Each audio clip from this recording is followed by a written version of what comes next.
Donc, pour notre charte de ce matin, on y va avec une pièce qui m'a été déjà suggérée dans le passé, une plus grosse pièce que ceux qu'on était habitué de faire sur la chaîne, justement parce qu'on m'a dit, Jess, tu fais rien que les petites pièces, on dirait. Tu peux-tu nous faire de la grosse pièce un peu? Lâche le Spider-Man Common, va-t'en dans l'ultra rare, etc. Fait que, ce matin, j'ai décidé qu'on y allait pour une pièce quand même d'importance. On y va avec. Alright, donc avant d'aller faire un tour sur notre charte de collectibles de ce matin, je me suis dit fuck les prix, fuck les survols de prix pour le show du matin. Vous savez, c'est pour ça que je fais vivre Frog Show. Des fois, on switch.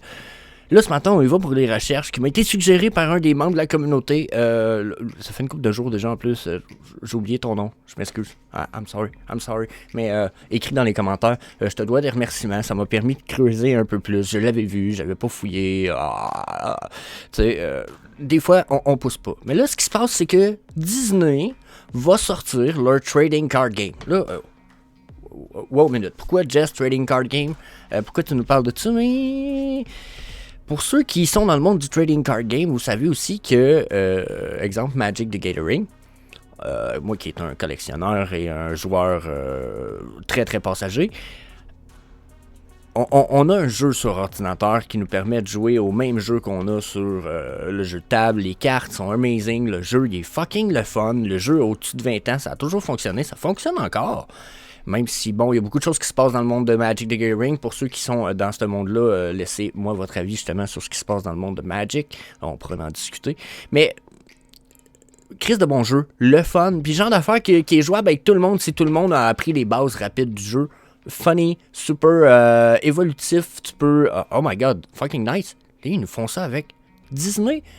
Shit, j'ai l'impression que je vais pouvoir jouer genre à une espèce de thématique de Magic the Gathering sur Disney avec du monde qui ne triperait pas jouer à Magic the Gathering. Mais là, c'est le rapport du Disney stuff. Ah là, je touche une communauté, je trouve cool. Puis là, on regarde ça ensemble. Regardez, il y a le gift set, first chapter, il y a des box, il y a des decks, il y a des booster packs. C'est exactement comme Magic the Gathering. Puis vous allez voir, il en parle rapidement. Pas il en parle rapidement, mais vous allez voir, je pense que oui, il en parle.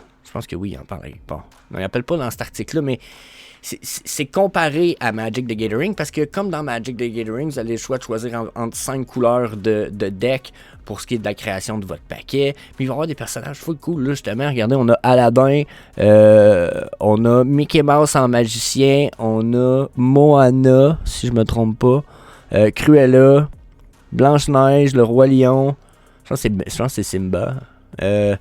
Mais on a...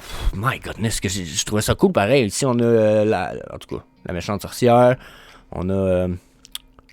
voyons. Fait que, finalement, c'est pas comme HRO, là, pour l'instant. Ça vient pas avec des 3D collectibles ou quoi que ce soit. C'est pas spoilé nulle part.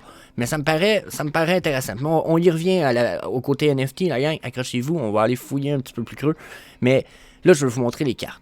Pour ceux qui connaissent Magic the Gathering, regardez, je pense, le casting cost. Attaque-défense, le nom de la carte, son espèce de titre, dans la mesure où ils ont l'air d'avoir plusieurs Mickey Mouse, mais celui-là c'est le Taylor, c'est ça son skill. Lui il peut juste, d'après ce que je peux voir, lui il peut pas être target, sauf si l'autre créature elle a aussi le évasif pour un combat.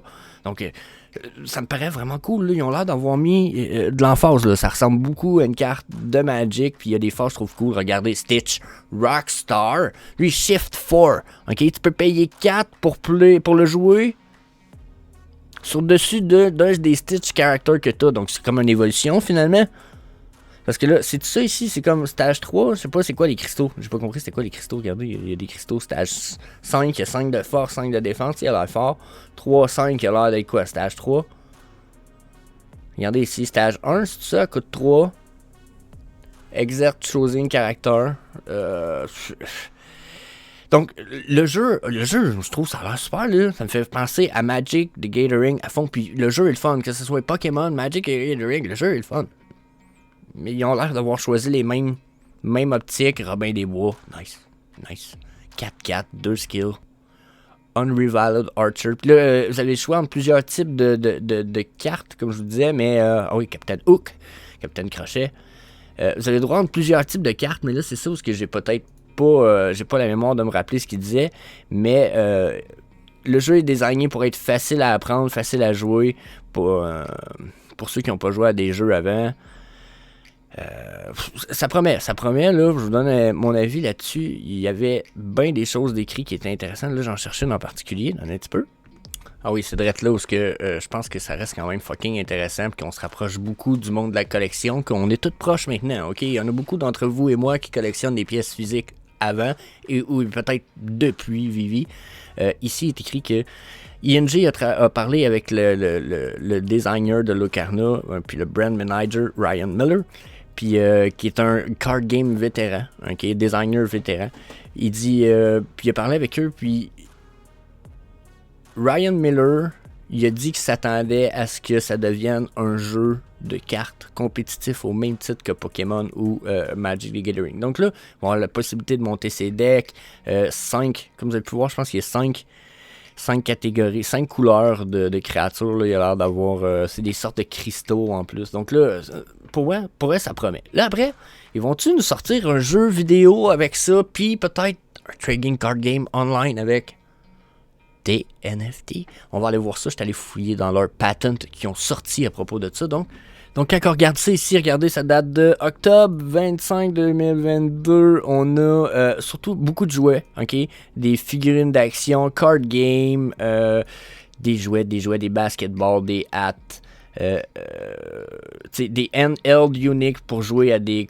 genre ça doit être des manettes de Switch, des bateaux, en voulez-vous, des affaires en v'là.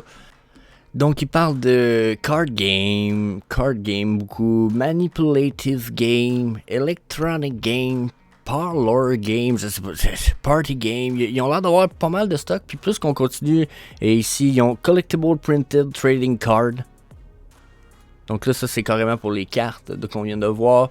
Si je continue à fouiller, j'ai fouillé Digital Collectible NFT. Pour l'instant, ils ne nous ont pas sorti de brevet, que ce soit eux ou Ravensburger, avec qui ça a été mis en corrélation. Il y a juste ici qu'il y a des petits hints pour des games. Regardez, Learning Activity for Children, Endgame. Si on continue, Endgame for Children. Ici, Downloadable Game Software. Animated Entertainment and Electronic Game, Downloadable Video Game Software and Electronic Game. Donc, tout ce qui monte là-dedans jusqu'à un certain point, là, c'est soit des jouets, des trucs de collection avec des personnages de Disney Lorcana, mais pour l'instant, on n'a pas de hint pour ce qui est du côté NFT. C'est un peu décevant, dans la mesure où je m'attendais un peu plus de leur part, surtout probablement un vidéo game ou quelque chose dans le genre. J'ai fouillé pour l'instant, puis après plusieurs sites de brevets à travers le monde, avoir fouillé en Europe, en Australie. Vous comprenez que quand je cherche pour des patents, je ne cherche pas juste aux États-Unis. J'ai rien trouvé, que ce soit Ravensburger ou eux autres. La seule chose, c'est que, regardez, là, on est sur le site de Ravensburger. Ils ont beaucoup de IP, comme Pixar. Là, on sait qu'ils ont quasiment tout Disney. Ils ont Disney Princess. T'sais, donc là, possibilité d'avoir beaucoup plus, je pense. Mais, je sais pas. Ce qui m'intéresse, c'est Mickey and Friends. Ce qui m'intéressait beaucoup, c'était le fait que là, on a la possibilité d'avoir un nombre incalculable de personnages. Parce que là, quand on vient revoir les cartes, si je peux prendre une petite 5 minutes, quitter là-dessus pour vous montrer... Toutes les cartes sont des personnages qu'on connaît, mais lui, Mickey Mouse, tu peux l'avoir en 12 versions différentes. Là. Même chose pour le Stitch, puis même chose pour Elsa, puis tous les personnages. Donc, le potentiel, je pense qu'il est excellent. Donc, bien, je pense que ça fait le tour en salle. Donnez-moi votre avis, bien entendu, dans les commentaires. Nous autres, on va aller voir la charte du Collectible 3D of the Day. Yes, peace. Donc, pour notre charte de ce matin, on y va avec une pièce qui m'a été déjà suggérée dans le passé. Une plus grosse pièce que ceux qu'on était habitués de faire sur la chaîne. Justement parce qu'on m'a dit, Jess, tu fais rien que les petites pièces, on dirait. Tu peux-tu nous faire de la grosse pièce un peu? Lâche le Spider-Man Common, va dans l'Ultra Rare, etc. Fait que, ce matin, j'ai décidé qu'on y allait pour une pièce quand même d'importance. On y va avec un Riso, la gang, un des premiers Batman qu'on a eu sur Vivi et Comey. Floor price 2200, drop price 69 gemmes. Il en reste 32 sur le listing en ce moment. Il y en a 1750 seulement. Ça date de 2020 déjà, la gang. Donc, great collectible. En ce moment, prix 2059 gemmes sur notre graphique. Si on atteint, on va aller voir ce que notre graph nous dit. Donc, ce matin, je vais changer un peu mon ordre de choses. D'habitude, je commence par les EMA. On commence par les stochastiques RSI ce matin. Donc, si on vient prendre la peine de regarder nos stochastiques RSI, vous voyez mes deux courts time frames en blanc et en bleu qu'on a juste ici. On a ma long time frame en verte ici qui est sur une downtrend. Mais vous voyez quand même qu'on a une uptrend pour les deux courtes time frames. Donc c'est probablement la uptrend qui va se produire avant la downtrend. Donc là, on s'attend à une remontée. On voit qu'on est déjà sur une chandelle bleue ici. On voit aussi qu'il y a des bonnes chances qu'on arrête à la résistance qui existe déjà là, mais on va en reparler un peu plus tard. Donc là, sur le 24 heures, on a quand même uptrend avant de continuer la downtrend qui est peut-être pas déterminée. Okay? Si on va sur le 12 heures, vous voyez que sur le court time frame, vous voyez, on est en uptrend, median time frame downtrend et long time frame uptrend. Donc là, la uptrend qu'on voit ici, d'après moi, elle fit avec la uptrend qu'on voyait sur nos deux courts time frames du 24 heures. On voit que sur le medium time frame, ici, on est descendant. C'est un peu contradictoire, ça, un petit peu. Je sais pas quoi penser de ça. Mais, uptrend me semble beaucoup plus probante et probable pour l'instant que autre chose. Donc là, on va retourner sur le 24 heures ici. On va aller voir peut-être justement les trendlines. Donc là, ces trendlines-là, ils nous arrivent d'où? Donc déjà, vous voyez le pointillé en blanc ici, on a une flat zone. Je me suis permis de la laisser là. Je me suis dit, ça me paraît fiable comme zone. Puis, pour ce qui est de la résistance en orange, là, j'en ai une verte aussi, mais elle est juste là pour l'image, dans la mesure où regardez quand je dézoome les graphiques ici, ça nous amène où?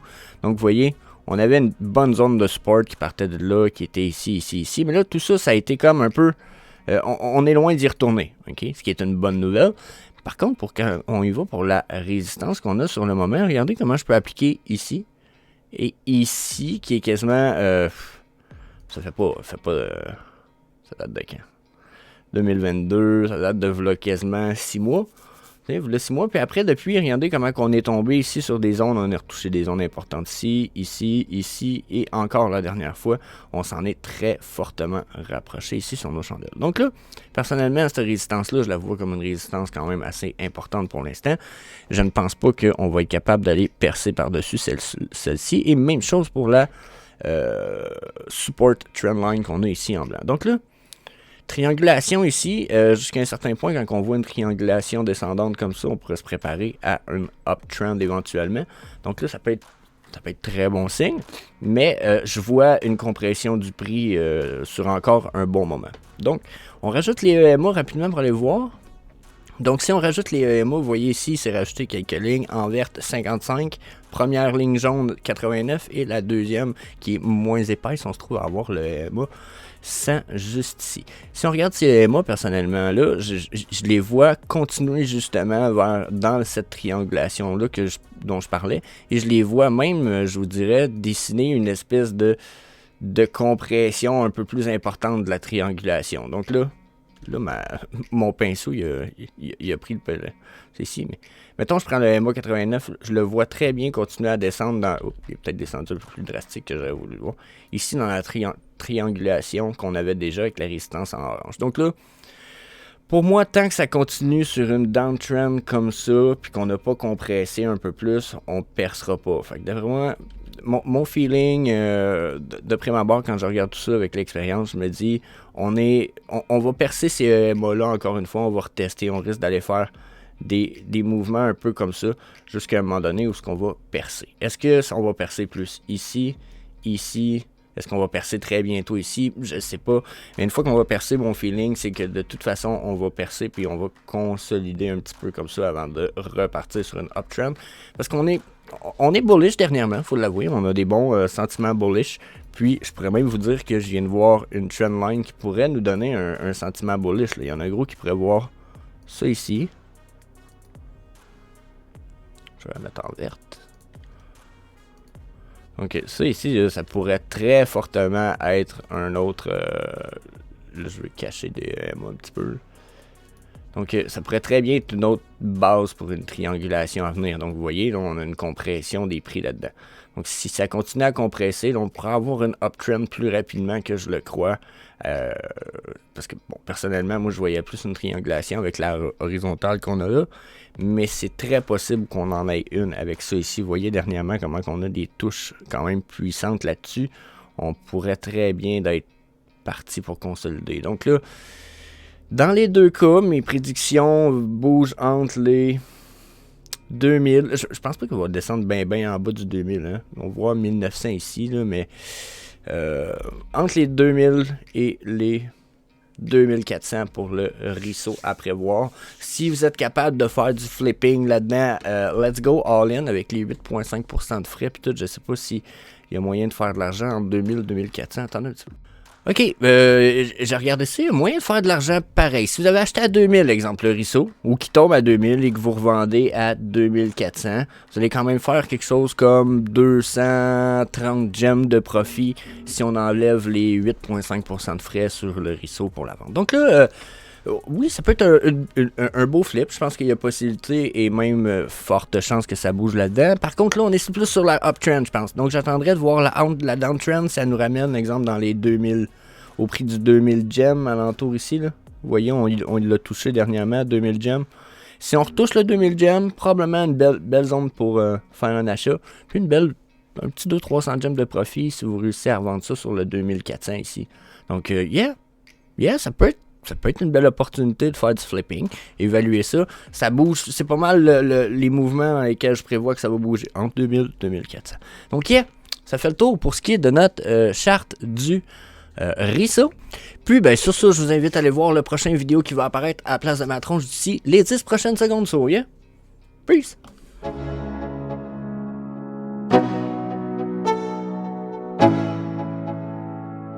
Let's go.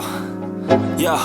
I'm like an addict, do I gotta have it. I ain't even playing, got a really bad habit. If it moves, gotta grab it. Fuse like a magnet, lose, won't have it till I'm doomed in a casket.